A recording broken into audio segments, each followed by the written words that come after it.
I love stress. Yes, you heard it right. I love stress and very intense emotions, whether they are very enjoyable or very hard to bear.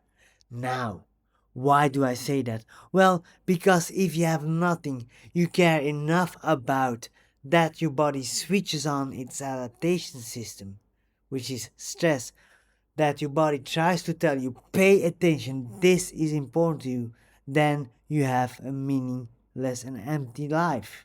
And no wonder then that you will run in all kind of distractions, in consumption of Netflix for hours, binge watching until you drop, alcohol, drugs, or other things that might be enjoyable in the moment but suck you dry more and more.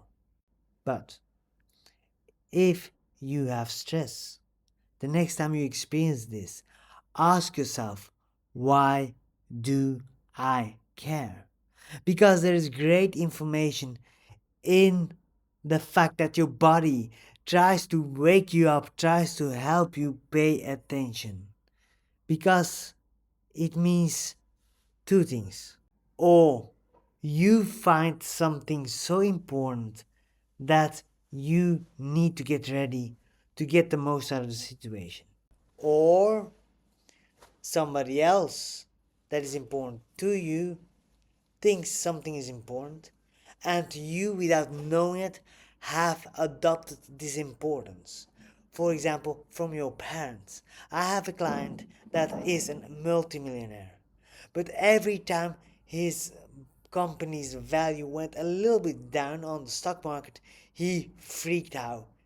He freaked out. He became an absolute menace to his family, to his employees, to his business partners.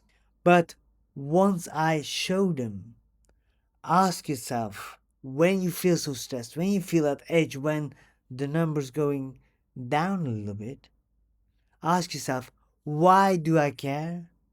And do I care because it's something that I think is important, that I truly value, or because it's from somebody else and I adopted it at a very young age? And so, of course, he immediately got this epiphany. He valued security and the ability to take care of his family, his friends, and his employees. But if the value of the company goes down a little bit, it really didn't threaten that.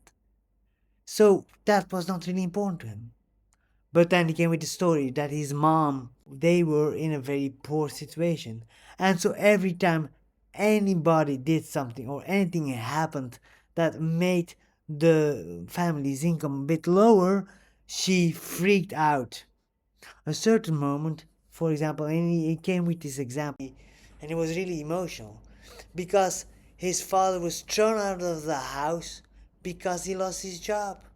And so while she was still getting the benefits of his unemployment, he had to stay with friends, and it took 3 weeks of pleading, of the kids pleading, before he was accepted back into the house. And so it was no wonder that my client became so reactive every time the income went down, because he adopted it, he reflected it, he learned it before he was conscious, before he was verbal even. Why? Because kids learn by observation learning. Monkey see is monkey do. But once he realized that, he started to become aware. Every time he's stressed, he started to ask this question: why do I care? And do I care because it's really important to me, or it's important to somebody else? And I just adopted it passively when I was a kid. Now, there's also another option. There's another option that is that it's important to you because you truly value the situation that's about. And so I want you to really think about this.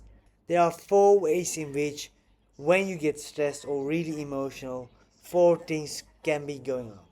It has to do with your needs. For example, your need to be valued, to be acknowledged, or to be respected.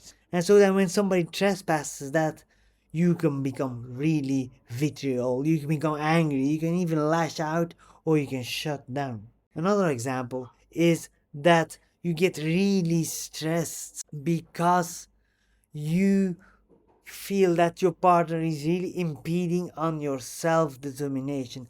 She or he is trying to organize everything and trying to lead you, trying to pull you into a certain way of behaving and living. But you value, just like I do, your self-determination, your freedom so much that then you get really stressed. Because it's really something that is an important thing that you want to live by. That is like a cardinal value in your life, something that you want to stand for, something that is truly central to who you choose to be. Then the third option is that somebody trespasses your boundaries. You have certain limits that you do not accept from other people in your life. And for many people, it's very much. So what I want you to do is I want you to make your boundaries super crystal clear. Think about actions and experiences in the past and think, okay, if you didn't have certain experiences, what would I love to have in my life? What would I like but don't really need in my life? What would I rather not see of other people in my life?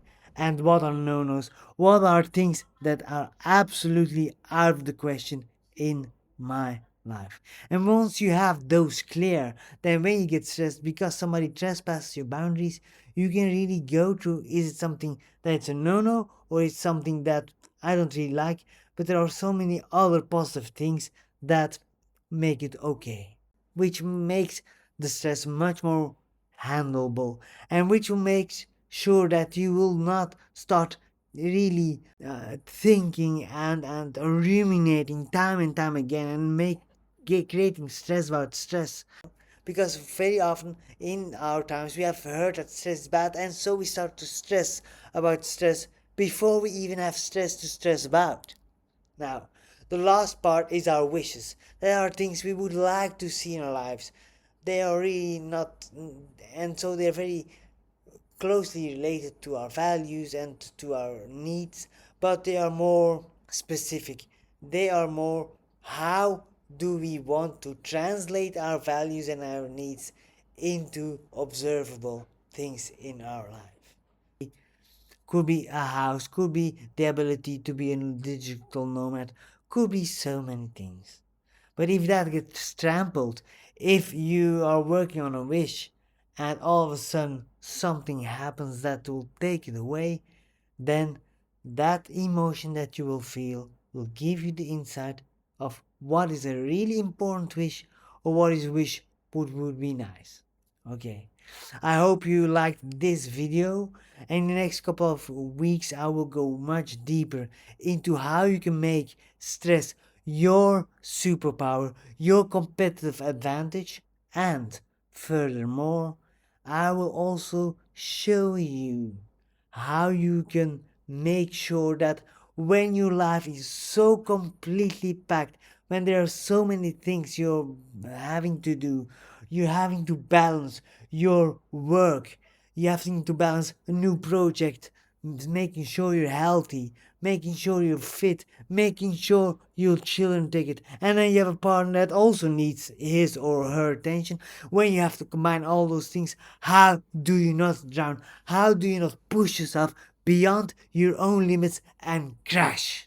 So that's what we're going to see in the coming weeks, and I hope to see you in the next videos.